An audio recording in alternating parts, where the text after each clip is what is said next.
6, but the train was an hour late. Budapest seems a wonderful place, from the glimpse of which I got of it from the train, and the little I could walk through the streets. I feared to go very far from the station, as we had arrived late, and would start as near the correct time as possible. The impression I had was that we were leaving the west and entering the east. The most western of splendid bridges over the Danube, which is here of noble width and depth, took us among the traditions of Turkish rule. We left in pretty good time and came after nightfall to Klausenburg. Here I stopped for the night at the Hotel Royal.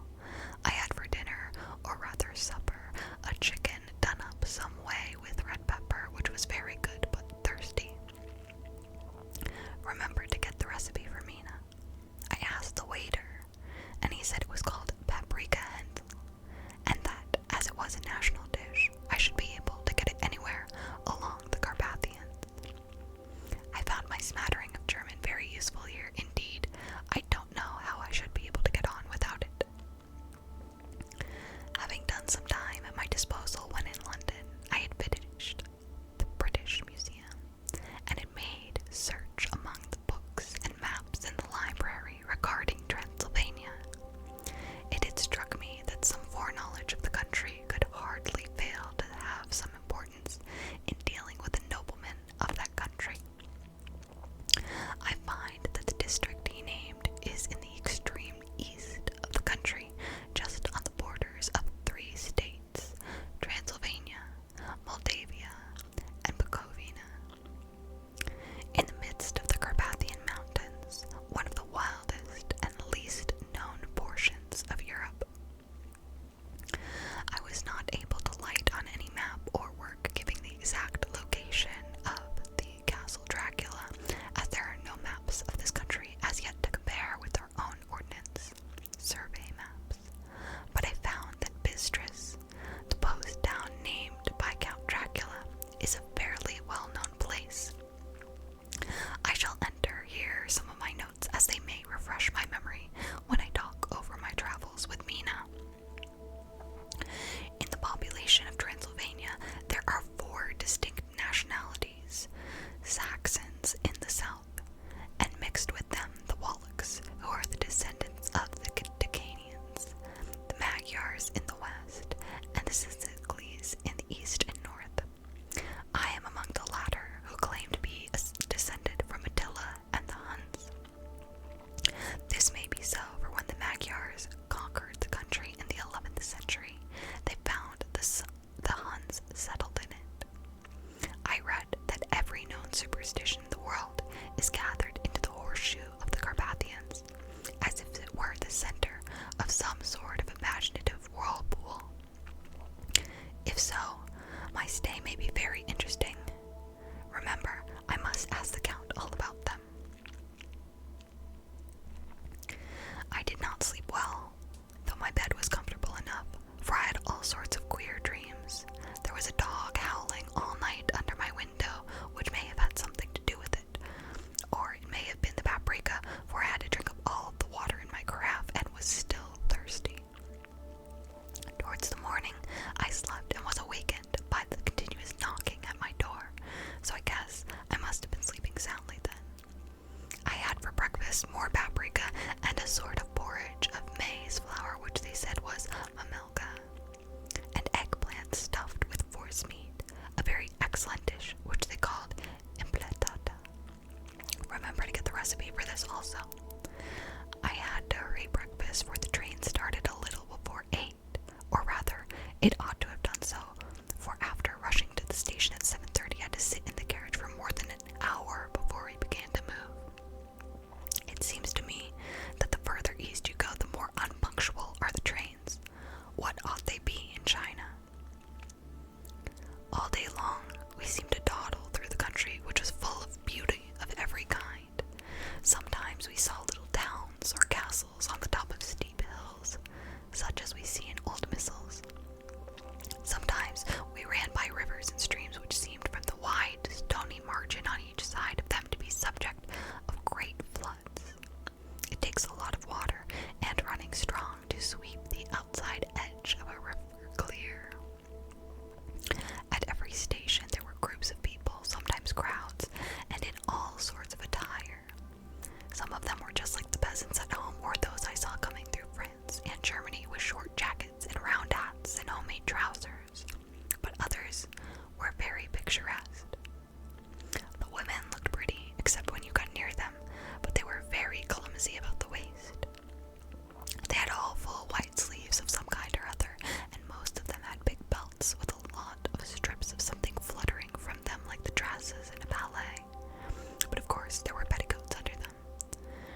strangest figures we saw were the Slovaks, who were more barbarian than the rest, with their big cowboy hats, great baggy, dirty white trousers, white linens, and enormous heavy leather belts, nearly a foot wide, all studded over with brass nails.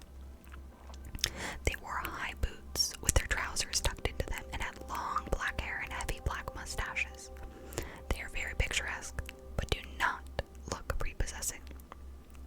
On the stage, they would be set down in some old Oriental band of brigands. They are, however, I am told, very harmless and rather wanting in natural self-assertion.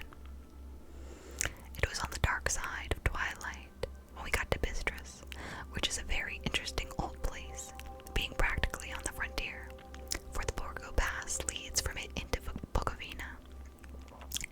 It has had a very stormy existence, and it certainly shows marks of it. 50 years ago, a series of great fires took place, which made terrible havoc on 5 separate occasions. At the very beginning of the 17th century, it underwent a siege of 3 weeks and lost 13,000 people, the casualties of war proper being assisted by famine and disease. Count Dracula had directed me to go to the Golden Crown Hotel, which I found, to my great delight, to be thoroughly old-fashioned, for, of course, I wanted to see all I could of the ways of the country. I was evidently expected, for when I got near the door I faced a cheery-looking elderly woman in the usual peasant dress, white undergarment with long double apron, front and back of colored stuff fitting almost too tight for modesty. When I came close, she bowed and said, "The Herr Englishman." "Yes," I said, "Jonathan Harker." She smiled and gave some message to an elderly man in white shirt sleeves who had followed her to the door. He went, but immediately returned with a letter. "My friend, welcome to the Carpathians. I am anxiously expecting you. Sleep well tonight. At 3 tomorrow the diligence will start for Bukovina. A place on it is kept for you. At the Borgo Pass my carriage will await you and will bring you to me. I trust that your journey from London has been a happy one, and that you will enjoy your stay in my beautiful land. Your friend, Dracula." May the 4th. I found that my landlord had got a letter from the Count directing him to secure the best place on the coach for me, but on making inquiries as to the details he seemed somewhat reticent and pretended that he could not understand my German. This could not be true, because up to then he had understood it perfectly. At least, he answered my questions exactly as if he did. He and his wife, the old lady who had received me, looked at each other in a frightened sort of way. He mumbled out that the money had been sent in a letter, and that was all he knew. When I asked him if he knew Count Dracula, and could tell me anything of his castle, both he and his wife crossed themselves, and saying that they knew nothing at all, simply refused to speak further. It was so near the time of starting that I had no time to ask anyone else, for it was all very mysterious and not by any means comforting. Just before I was leaving, the old lady came up to my room and said in a very hysterical way, "Must you go, oh young Herr? Must you go?" She was in such an excited state that she seemed to have lost her grip of what German she knew and mixed it all up with some other language which I did not know at all. I was just able to follow her by asking many questions.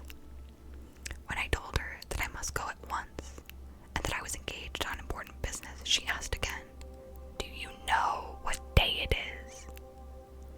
I answered that it was the 4th of May. She shook her head as she said again, "Oh yes, I know that, but do you know what day it is?" On my saying that I did not understand, she went on, "It is the eve of St. George's Day. Do you not know that tonight, when the clock strikes midnight, all the evil things in the world will have full sway? Do you know where you are going and what you are going to?" She was in such evident distress that I tried to comfort her, but without effect. Finally, she went down on her knees and implored me not to go, at least to wait a day or two before starting. It was all very ridiculous.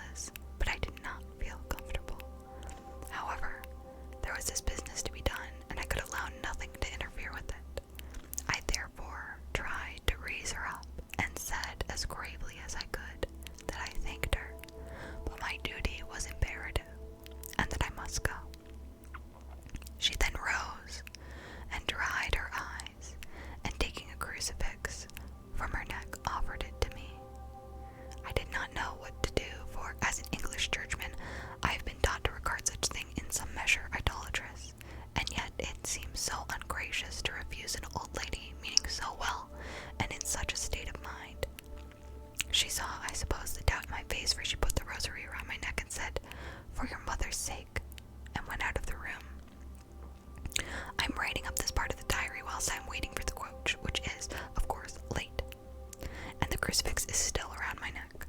Whether it is the old lady's fear or the many ghostly traditions of this place or the crucifix itself, I do not know, but I am not feeling nearly as easy in mind as usual.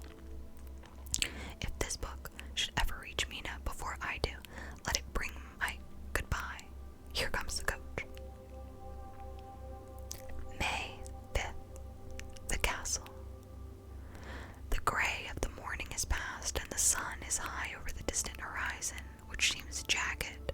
Whether the trees or hills, I know not, for it is so far off that the big things and little are mixed. I am not sleepy, and as I am not to be called till I awake, naturally I write till sleep comes. There are many odd things to put down, and lest who reads them may fancy that I dined too well before I left Bistris, let me put down my dinner exactly. I dined on what they call robber steaks, bits of bacon, onion, and beef seasoned with red pepper and strung on sticks and roasted over the fire, in the simple style of the London cat's meat. The wine was golden Mediish, which produces a queer sting on the tongue, which is, however, not disagreeable. I had only a couple of glasses of this and nothing else. When I got on the coach, the driver had not taken his seat, and I saw him talking with the landlady. They were evidently talking of me, for every now and then they looked at me, and some of the people who were sitting on a bench outside the door, which they call by name meaning word-bearer, came and listened, and then looked at me, of words often repeated, queer words. For there were many nationalities in the crowd, so I quietly got my polyglot dictionary from my bag, and looked them out. I must say, they were not cheering to me, for amongst them were Ordog, Satan, Bogle, Hell, Strikoka, which, for a lock, and Volkslag, both of which mean the same thing, one being Slovak and the other being Serbian for something that is either werewolf or vampire. Remember, I must ask the Count about these superstitions. When we started, the crowd round the inn door, which had by this time swelled to a considerable size, all made the sign of the cross and pointed 2 fingers toward me. With some difficulty, I got a fellow passerby to tell me what they meant. He would not answer at first, but on learning that I was English, he explained that it was a charm or guard against the evil eye. This was not very pleasant for me, just starting for an unknown place to meet an unknown man, but everyone seemed so kind-hearted and so sorrowful and so sympathetic that I could not be but touched. I shall never forget the last glimpse of which I had of the inn yard, and its crowd of picturesque figures all crossing themselves as they stood round the archway, with its background of rich foliage of oleander and orange trees in green tubs clustered in the center of the yard. Then our driver, whose wide linen drawers covered the whole front of the box seat, Katza, they called him, cracked his big whip over his 4 small horses which ran abreast, and we set off on our journey. I soon lost sight and recollection of the ghostly fears and the beauty of the scene as we drove along, although had I known the language, or rather languages, which my fellow passengers were speaking, I might not have been able to throw them off so easily.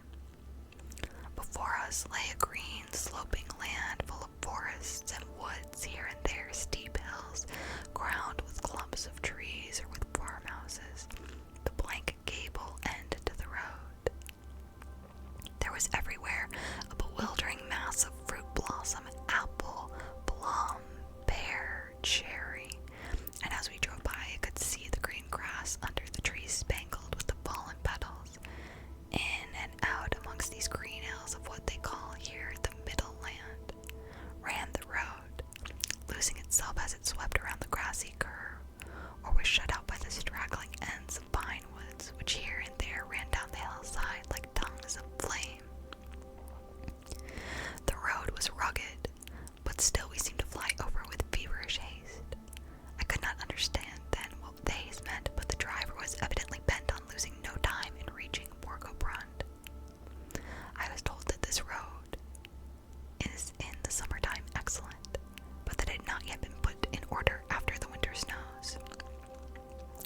this respect, it is different from the general run of roads in the Carpathians, for it is an old tradition that they are not to be kept in too good order. Of old, the hospitallers would not repair them, lest the Turk should think that they were preparing to bring in foreign troops, and so hasten the war which was always really at loading point.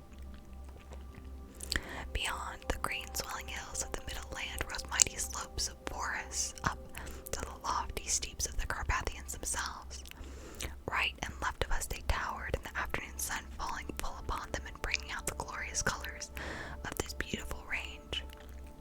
Deep blue and purple in the shadows of the peaks, green and brown where grass and rock mingled, and an endless perspective of jagged rock and pointed crags, till these were themselves lost in the distance, where the snowy peaks rose grandly. Here and there seemed mighty rifts in the mountains, through which, as the sun began to sink, we saw now and again the white gleam of falling water. One of my companions touched my arm as we swept round the base of the hill and opened up the lofty, snow-covered peak of the mountain, which seemed, as we wound on our serpentine way, to be right before us. "Look, Istin Sisek, God's seat," and he crossed himself reverently. As we wound on our endless way and the sun sank lower and lower behind us, the shadows of the evening began to creep round us. This was emphasized by the fact that the snowy mountain top still held the sunset, and seems to glow out with a delicate cool pink. Here and there we passed Czechs and Slovaks, all in picturesque attire, but I noticed that goiter was painfully prevalent. By the roadside were many crosses, and as we swept by, my companions all crossed themselves. Here and there was a peasant man or a woman kneeling before a shrine who did not even turn around as we approached, but seemed in the self-surrender of devotion to have neither eyes nor ears for the outer world. There were many things new to me, for instance, hayricks in the trees, and here and there were beautiful masses of weeping birch, their white stems shining like silver through the delicate green of the leaves. Now and again we passed a leader wagon, the ordinary peasant's cart, with its long snake-like vertebra, calculated to suit the inequalities of the road. On this were sure to be seated quite a group of homecoming peasants, the Czechs with their white and the Slovaks with their colored sheepskins, the latter carrying lance-fashion their long staves with axe at the end. As the evening fell, it began to get very cold, and the growing twilight seemed to merge into one dark mistiness, the gloom of the trees, oak, beech, and pine. Though in the valleys which ran deep between the spurs of the hills as we ascended through the pass, the dark firs stood out here and there against the background of late-lying snow. Sometimes, as the road was cut through the pine woods that seemed in the darkness to be closing down upon us, great masses of grayness, which here and there bestrewed the trees, produced a peculiarly weird and solemn effect, which carried on the thoughts and grim fancies engendered earlier in the evening, when the falling sunset threw into strange relief the ghost-like clouds which among the Carpathians seemed to wind ceaselessly through the valleys. Sometimes the hills were so steep that despite our driver's haste the horses could only go slowly. I wished to get down and walk up them as we do at home, but the driver would not hear of it. No, he said, "you must not walk here. The dogs are too fierce." And then he added, with what he evidently meant for grim pleasantry, for he looked round to catch the approving smile of the rest, "And you may have enough of such matters before you go to sleep." The only stop he would make was a moment's pause to light his lamps. When it grew dark, there seemed to be some excitement amongst the passengers, and they kept speaking to him, one after the other, as though urging him to further speed. He lashed the horses unmercifully with his long whip, and with wild cries of encouragement urged them on to further exertions. Then through the darkness I could see a sort of patch of gray light ahead of us, as though there were a cleft in the hills.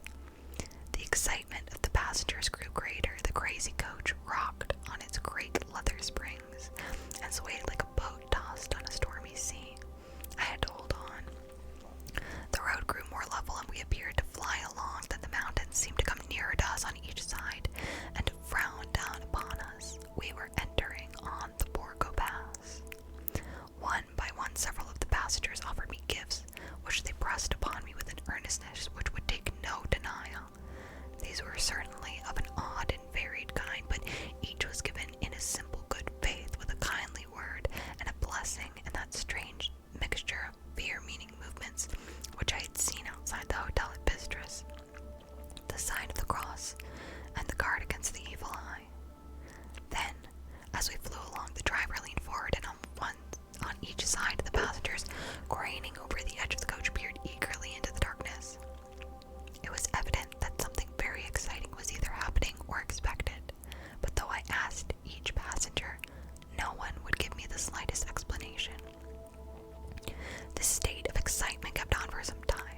no sign of a vehicle.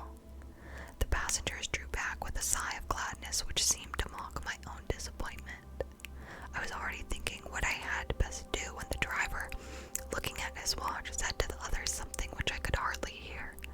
It was spoken so quietly, and in so low a tone. I thought it was an hour less than the time. Then, turning to me, he said in German worse than my own, "There is no carriage here. The heir is not expected after all. He will now come on to Bukovina and return tomorrow or the next day, better the next day." Whilst he was speaking, the horses began to neigh and snort and plunge wildly, so that the driver had to hold them up.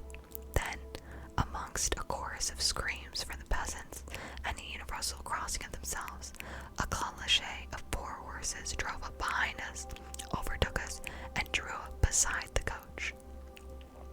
I could see from the flash of our lamps as the rays fell on them that the horses were coal-black and splendid animals.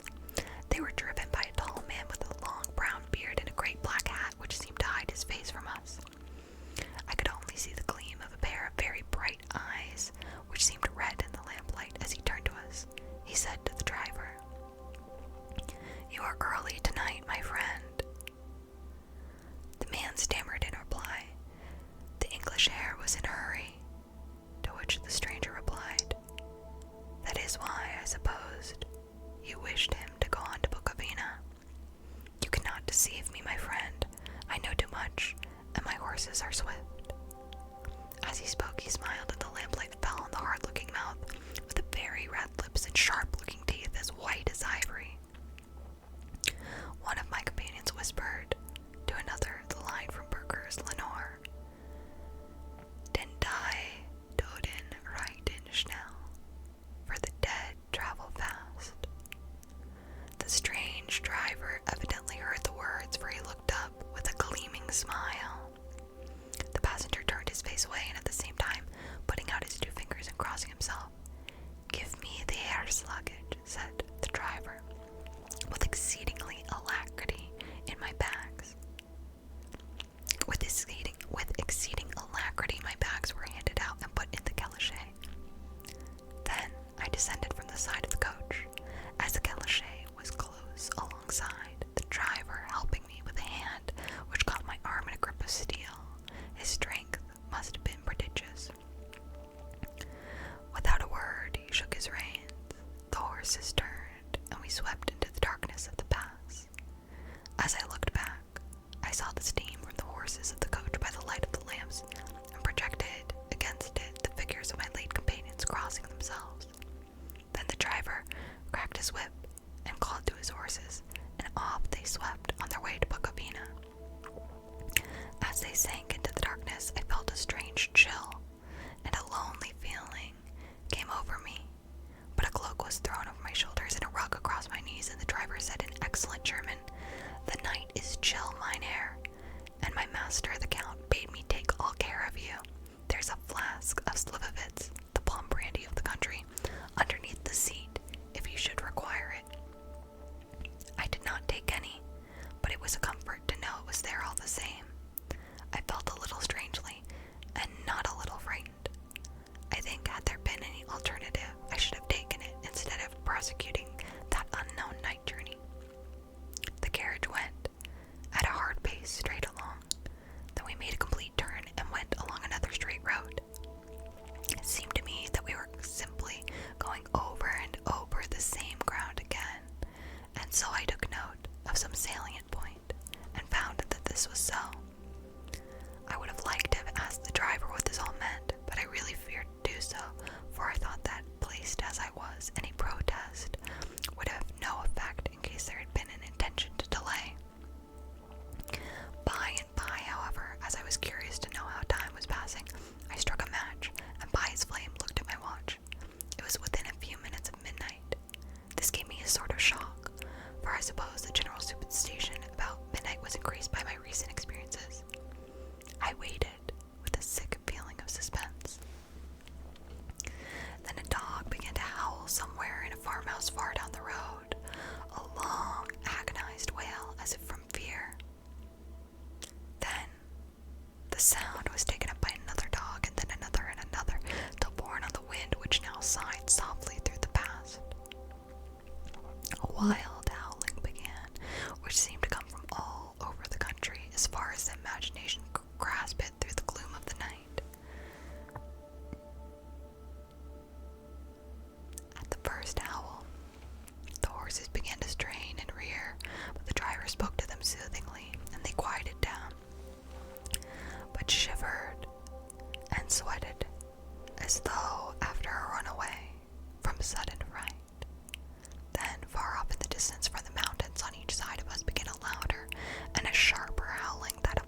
he still trembled. The driver again took his seat and, shaking his reins, started off at the greatest pace. This time, after going to the far side of the pass, he suddenly turned down a narrow roadway which ran sharply to the right. Soon we were hemmed in with the trees, which in places arched right over the roadway, till we passed as through a tunnel, and again great frowning rocks guarded us boldly on either side. Though we were in shelter, we could hear the rising wind, for it moaned and whistled through the rocks, and the branches of the trees crashed together as we swept along. It grew colder and colder still, and fine powdery snow began to fall, so that soon we and all around us were covered with a white blanket. The keen wind still carried the howling of the dogs, though this grew fainter as we went on our way. The baying of the wolves sounded nearer and nearer, as though they were closing around us from every side. I grew dreadfully afraid, and the horses shared my fear. The driver, however, was not in the least disturbed. He kept turning his head to the left and right, but I could not see anything through the darkness. Suddenly, away on our left, I saw a faint, flickering blue flame. The driver saw it at the same moment. He at once checked the horses and, jumping to the ground, disappeared into the darkness. I did not know what to do, the less as the howling of the wolves grew closer. But while I wondered, the driver suddenly appeared again and without a word took his seat, and we resumed our journey. I think I must have fallen asleep and kept dreaming of the incident, for it seemed to be repeated endlessly. And now looking back, it is sort of like an awful nightmare. Once the flame appeared so near the road that even in the darkness around us I could watch the driver's motions. He went rapidly to where the blue flame arose. It must have been very faint, for it did not seem to illuminate the place around us at all, and gathering a few stones formed them into some device. Once there appeared to be a strange optical effect. When he stood between me and the flame, he did not obstruct it, for I could see its ghostly flicker all the same. This startled me, but as the effect was only momentary, I just took it that my eyes deceived me, straining through the darkness. Then, for a time, there were no blue flames, and we sped onwards through the gloom, with the howling of the wolves around us as though they were following us in a moving circle. At last, there came a time when the driver went further afield than he had yet gone, and during his absence the horses began to tremble worse than ever, and to snort and scream with fright. I could not see any cause for it, for the howling of the wolves had ceased altogether, but just then the moon, sailing through the black clouds, appeared behind the jagged crest of a beetling, blind-clad rock, and by its light I saw around us a ring of wolves with white teeth and lolling red tongues, with long, sinewy limbs and shaggy hair. They were 100 times more terrible in the grim silence which held them, even than when they howled. For myself, I felt a sort of paralysis of fear. It is only when a man feels himself face to face with such horrors that he can understand their true import. All at once the wolves began to howl, as though the moonlight had some peculiar effect on them. The horses jumped about and reared, and looked helplessly round with eyes that rolled in a way painful to see. But the living ring of terror encompassed them on every side, and they had perforce to remain within it. I called to the coachman to come, for it seemed to me that our only chance was to try to break out through the ring and to aid his approach. I shouted and beat the side of the calichet, hoping by the noise to scare the wolves from that side, so as to give him a chance of reaching the trap. How he came there I know not, but I heard his voice raised in a tone of imperious command, and looking towards the sound, saw him stand in the roadway, as he swept his long arms as though brushing aside some impalpable obstacle. The wolves fell back and backed further still. Just then, a heavy cloud passed across the face of the moon, so that we were again in darkness. When I could see again, the driver was climbing into the calichet, and the wolves had disappeared. This was all so strange and uncanny that a dreadful fear came upon me, and I was afraid to speak or move.